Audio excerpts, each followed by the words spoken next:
सुनो सुनो जंगल ब्रह्मरारी की यशोदा के गाथा की नंद के नंद लाला की गोपियों के ग्वाला।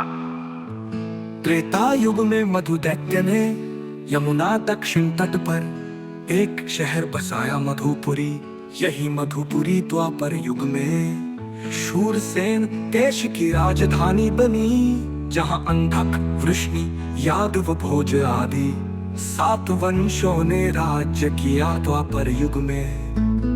भोजवंशी उग्रसेन नामक राजा राज्य करता था,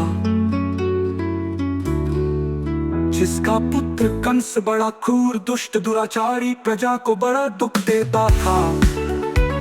वह अपने पिता उग्रसेन को गद्दी से उतारकर स्वयं राजा बन बैठा। उसकी देवकी नाम की एक बहन थी, जिसे वो बहुत प्यार करता था। जब उसका विवाह यादव वंशी वसुदेव से हुआ तो वह बड़ी खुशी से उसे विदा करने निकला।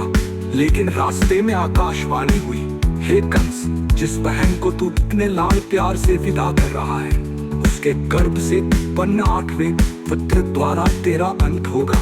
जिसे सुन उसने क्रोधित होकर देवकी को मारने के लिए तलवार निकाली। लेकिन वसुदेव के समझाने और देवकी की याचना पर उसने इस शर्त पर उन्हें हथकड़ी लगवाकर कारागार में डलवा दिया और कहा कि उनकी जो भी संतान होगी वो उसे सुपुर्द कर देंगे। समय बीता, एक के बाद एक 7 संतानों को उसने जन्म लेते ही मौत के घाट उतार दिया। आकाशवाणी अनुसार जब 8वीं संतान होने का समय निकट आया तो उसने पहरा और कड़ा कर दिया। लेकिन ईश्वर की लीला कौन रोक पाता।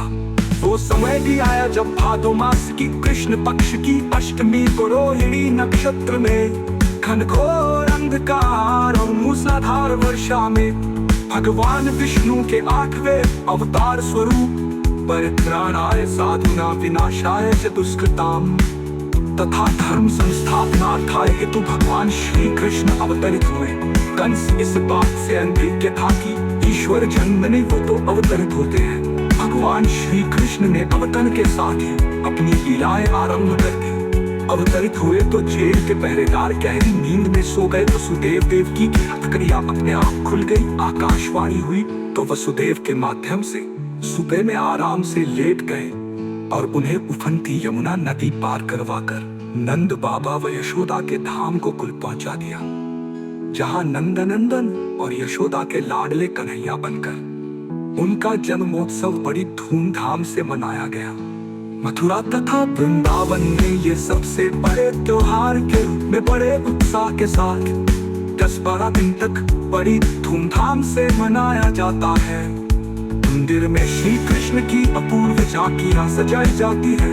यहाँ श्रद्धालु जन्माष्टमी के दिन मथुरा के द्वारिकाधीश मंदिर में रखे 1.25 लाख के हीरे जड़ित झूले में भगवान श्री कृष्ण को झूलता देख खुशी से झूमते हुए धन्य हो उठते हैं।